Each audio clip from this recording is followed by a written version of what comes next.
This is Real Women, celebrating women in independent film. My name's Brenda Daly, and I am here with Alicia Borja. Mm-hmm. Oh, I said it right. I'm so proud of myself. Ali is an actor, writer. She's an all-around creator. She's actually starting her own podcast, which we'll talk about. And she is also ex-military, which it was very helpful to me during my filming of Rogue Angel. How are you, Ali? I'm doing great, thanks. So, Ali, what makes you want to get into this insane world of being a creative? Right? After 14 years active duty, everyone's like, why are you leaving this steady paycheck to go chase butterflies as a creative? And I was like, because I have always loved acting, creating. I've always been an artist since I was a child, writing, all of that. And I wanted to pursue that now. So you were acting as a child. So what age did you start? I did local theater in high school, and then I also did like drama and acting in school. Oh, okay. And so what was your very first part you ever played? It was it the Christmas pageant with the local theater. Oh, okay. And I was the lead female. I think Beth, I think was the name. Oh, wow. That's great. Yeah. I think the first thing I ever did was I played a tree. So I think that having children in theater is really important. And I think it's just because some kids aren't athletes and some kids aren't, but it's still like a very good feel-good sport. And it teaches kids how to accomplish things. Yeah, and I think a lot of things. And I think too, being in the military, sometimes you don't get to pick and choose what you want to do. Correct. Can you tell us about that? It is very structured. I tell people I acted every day in the military. But it's, you learn specifically how to do your job and your mission, and they want you to stay in that lane. They like you to be creative as long as it meets their objective. Okay, but you're a stunt woman now. Yes. So do you feel like being in the military has really helped you kind of be a little bit of a badass? I was always a badass. Yeah, I'm sure. But no, it definitely helped build my confidence. It took it to a whole nother level because it pushes you past everything that you find comfortable and really tests your boundaries. Right, and stunt work does that too. Yes. Yeah, so it's kind of like being in the military, but it's more playing. Exactly. There's not that much stress. It's more of a fun. It's more fun. Yeah. Because you get to hit soft pads for the most part. Not all the time, right? But for the most part. Mm-hmm. So I know you started your own podcast, and it's called The Unclassified. Yep. And so it's about women in the military, basically, who have become creatives, who've decided that they want to go from working hard in one world, which is very commendable, by the way. Thank you so much for your service. But also now it kind of spurs that other side of you that you always wanted, right? Yeah, we're inclusive, so we're interviewing and including men, women, but me and my friend Logan, we are both prior Air Force, and so we're kind of driving the ship on that one. And we're going to share experiences of what we did in the military and how we're coping now being out of the military, because we're both within the last year of left active duty. Yeah. So just for the audience's sake, so I just did my first feature film. It's called Rogue Angel, and it starts out with a military theme. And Ali just came on as a stunt woman, as an extra. And I was so happy that she was there because she had so much military knowledge base that I was like, okay, I do believe that things happen for a reason, and that I still wish that I would have probably written a little more, another character, because I really felt like you would have balanced out that threesome. But the next Rogue Angel, we will definitely do that. But so Ali does a lot of things besides being a writer and an actor and a stunt woman. I think you're also creating your own content. And so I'm assuming that directing and producing is your next thing. So talk about that. So actually the recent 48-hour film project last October, I did a short film, directed, wrote, had a whole team that and also acted in. So it's something that I've already starting, but now I'm branching out with it. Right. I think a lot of people start out with the 48 hour. That's for sure. Yeah, because if you can do all that within 48 hours, write, film, edit, and submit, you're just like, oh, well, what was holding me back before? I'm going to keep doing this. Yeah, I do think so. I mean, there's a lot of filmmakers, especially here in Nevada, that have started out, and I'm sure in California too, because I think the thing about a 48-hour film festival, which anybody who's interested in doing this, even if you can do it on your iPhone, I would always suggest you do that, because the fact that if you know that you can organize people and get them all together to do something like that is it's massive, because then you really are testing your boundaries. And for you, I feel like, because you're from a military background, this is your whole life. You're going to always test your boundaries, right? Yes. Right. Yes, and it brings back kind of that leadership and leading a team and being in that everything is on fire environment, which you end up thriving on, because otherwise life just feels really boring. Right, and then there's post-production. Yes. And then you're on another whole fire, because you have to honor all the people that, I mean, that's what I've been finding is, here you have a responsibility, not only to the project itself, but you also have a responsibility to the people that have worked on the project. Yeah, because they've given their time, and time is a non-renewable resource. So it's very. Yeah, so you definitely have to honor people, especially when you're doing like a 48-hour, or like I did a challenge. But I think it's hard. The hard thing is when you're in this, because you don't have the money to pay them. Yeah. But then, so you have to honor their time, because everybody's time is value. I've always called it creative currency. Ooh, yes. So like people who have worked for you for one thing, maybe it's free, and then maybe the next one you get a big budget and you're like, hey, I'm getting that person back because look what they did and look at the work, so. Yeah, being asked to do photography and stuff. So I'm like, oh yeah, I can help you with some pictures, some headshots, or, to help try and barter, so I'm not just taking and I'm also giving. Yes. I think that's how we all start. I think that's how all real creatives start. Yeah. So what else do you want to talk about? I mean, what do you want to tell the people out there about you and what you're doing? Gosh, I'm doing so much. So currently going to school, my third semester at the Academy of Art University in San Francisco for my MFA in photography. Wow. And it's funny because my mom's like, why don't you go finish your doctorate in forensic psychology or something? And I'm like, well, I'm actually making money with my photography. The only degree that I'm working towards that is actually benefiting me financially. Well, I think too, I've saw an Etsy commercial of all things, but I think too that if you look at the Etsy commercial, it's like the little girl's like, I want to make candles. And then everybody thinks, well, that's ridiculous. But yet she's probably the only one really making money, because she's doing her own thing. And I think people who don't do creative stuff, they don't get that. It is tough. It is tough. There's this huge mindset of just work your 9 to 5, get your retirement, and then that's it. Call it a day. Yep. And so it is a different league to be in, being creative every day. Well, just think about what Steve Jobs went through. I mean, think about it. I mean, we're gonna make a phone with and he had no technological skills, whatever, but this is what was happening. And that's the outside of the box thinking. And I think the people who think outside of the box become the most successful, even if it's not monetarily, it's emotionally successful. Yeah. And so I definitely, living in the military and coming on this path, I knew there was going to be struggle. I was accepting of that. So I just made sure I had a plan to set myself up, so I'm not worried about lodging or food. So I had something. Oh, sure. Yeah. So that way I can just focus on being creative, because that's what I want to do. There's an organization I started with my friend Jose called Artist, and it's Artist Positive. And we just had our first pop-up gallery exhibit this past first Friday. That's great. Love that. Yeah. And we highlighted our photographer friend Blue. She had a whole exhibit with concept art that she made with her pictures, and it was amazing. Yeah, I'm big on art. You don't want to get to my house; it's everywhere.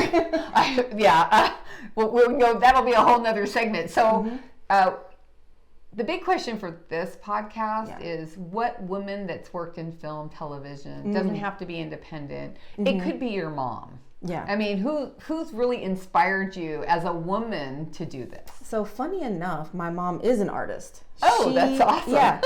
She paints, she writes, she does a little bit of all that stuff. And so I grew up with her, going to her art classes. In fact, I was the life model? I love that. Yeah. I actually love that. Go ahead. Yeah, so I was a little, I think I was 8 years old when I was sitting there for like 30 minutes at a time, just like letting them paint me and stuff. So I got to see all of that growing up. So you've watched creation just keep going. Yep. Yeah, I think it's, Mom, you're awesome. And so what did you think about when you joined the military? Both my parents are military, actually. Oh, see, there you go. Yeah, so they were definitely starting at a young age, like, hey, Air Force is, they're both Air Force.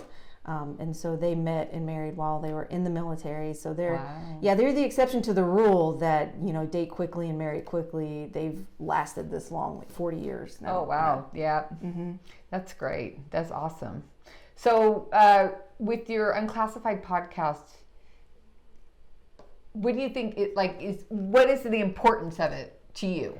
The importance of it to me is we're building a community, because being in the military and then leaving it, that's the first thing that you notice is now you've lost your whole community and that sense of belonging. And so we want to create another space for that, just like artists. We're creating communities so people can be seen, feel heard, just so that there's more support out there. You can never have too much support out there. No, for sure. And I think that's with everybody. I believe that the thing about being in the military, and I've never been in the military, so I'm really not from a military family, but I do feel that there's a lot of honor there.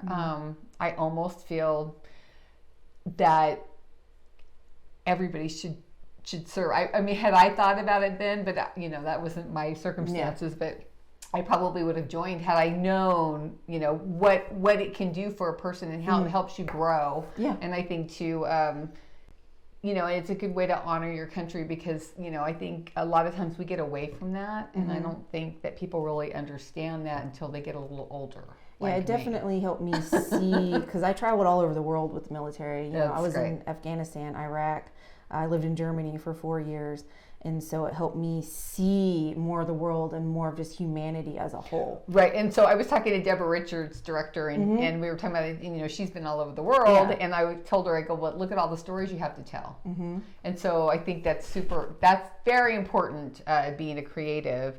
And being a creative, what's your next project? I know you were talking about making a movie or... Yes. So for me personally, me solely building my own production company, and as of right now, it's the Grand Finale Productions, but it's centered around, mostly my crew and team are female. Because I feel girls. We are an underrepresented, demographic in the industry. Yes. And so it's nice to know that we have a support and that it's a safe space to exist and be, and know that you'll be seen and heard. I think that what's going on in the world today is, there's a lot of upset, but I think upset sometimes makes us all rise to the occasion. And I know that there's been a lot of, whether it's racial or female, male, or sexual preferences. I think it's really, the world is changing for the better because we're starting to understand that it's okay to be uniquely you. Yeah. And that even in the entertainment industry, there's no other person like you. And so if you're an actor or director, none of that should matter. All that should matter is what kind of art are you putting on the screen? Yes. And what your message is, right? Yeah. No, definitely. There's enough room at the table for everyone to eat. Absolutely. And so I support anybody that's going out there and trying to do something. They're like, oh, aren't you afraid of competition? No, why? Like, art needs to be put in the world. They call that emotional maturity, by the way.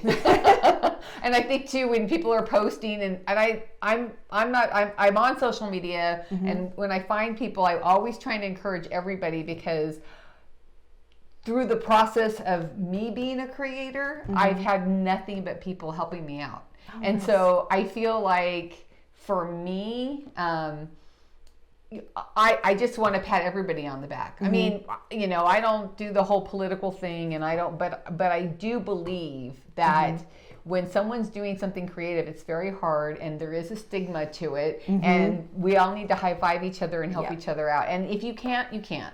Yeah. at least, like their page, even if you were passed over or whatever it is, or you just couldn't do it for help them out at that moment. Maybe you can. I think that's super important, especially in this creative world that, especially, we're post-COVID now and no one's wearing a mask now, and that's great, and I'm so happy that we've gotten through that. But I know a lot of creativity has come out of that because creatives do not like to sit still. No, and that was one of my first posts I put on Instagram when the whole COVID thing popped off. I'm like, ooh, I'm excited to see what creativity is going to come out of this whole thing. Yeah, I think the first thing that we did was there was a group of us, and they had the 48-hour stay at home. It was the freebie one. Yeah. And we made like 3 different films because they just kept going back to back to back to back. Wow. And everybody filmed themselves with their iPhone.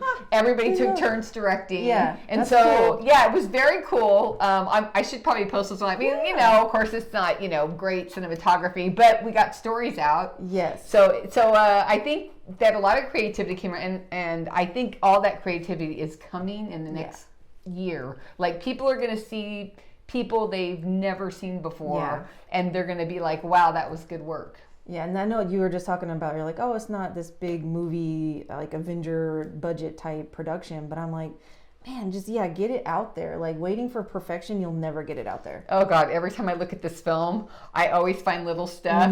I'm driving the poor DP crazy, and he's editing also, and he's like, can you please explain that again? And I know Steven Sebo, who's at Action Shot Studios, he's usually, he's my DP for Mom Squad, so he probably feels for a Glenn student right now because it's constant. Yeah. I'm pretty constant, and a feature's a lot different than a 10-minute short. Yes. Oh my, that's a whole different beast. Oh my God, I had no idea. I can't wait to do it again. But I think that I'm really proud of you, and I wish I would have met you before all of this, just because. But I feel like you meet people at a certain time, and so I just want to say to everybody out there that keep creating. Yes. Be your own best friend. I think that's the most important thing. Who cares what anybody else thinks? Yeah. It's your idea, your creativity. You're working hard at it. You will find your people who will help your creativity move forward, and you will find your niche. And that's the most important thing with creative. And some people are going to tell you, and get advice, but you don't have to take all the advice. Take the advice that you think works for you. Doesn't mean that other advice is bad. It just may not work for you. Be your own individual and do your own thing. And don't be afraid to fail. Right. It's so funny because every podcast we've had, we've talked about this. So, Stephen, I don't know what time it is. So, is there anything else you want to talk about? So another project, one of the many that I'm working on, I'm also working with my friend Anthony. Some of you guys might know him as Nino. He's in the Aussie Heat, and Rock Candy. So we're putting together a little cop YouTube show just to have fun, like just some comedy. So we're looking at doing. It's going to be like Bad Boys kind of vibe, like just funny, Yeah, for sure. And what's it called? So we haven't come up with a name yet. Oh. But definitely stay tuned for it, because it's going to highlight our humor, our nerdiness, because we're both big into movies and anime and just... He was actually in Mom Squad. Oh, Yeah. Karen Fizzle... I can't say her name. Fizzlestaller. Yeah, I can never say her name. She's a good friend of mine, too. She kicked his ass. Just so you know. It was super fun. Such a good guy. Yeah. He is a really good guy, and he's super talented. So, yes, I told him he needs to get out and be seen more. That's why we're doing the YouTube thing. Yes, and you would be surprised. So what is your plan? Do you have a plan to make a feature?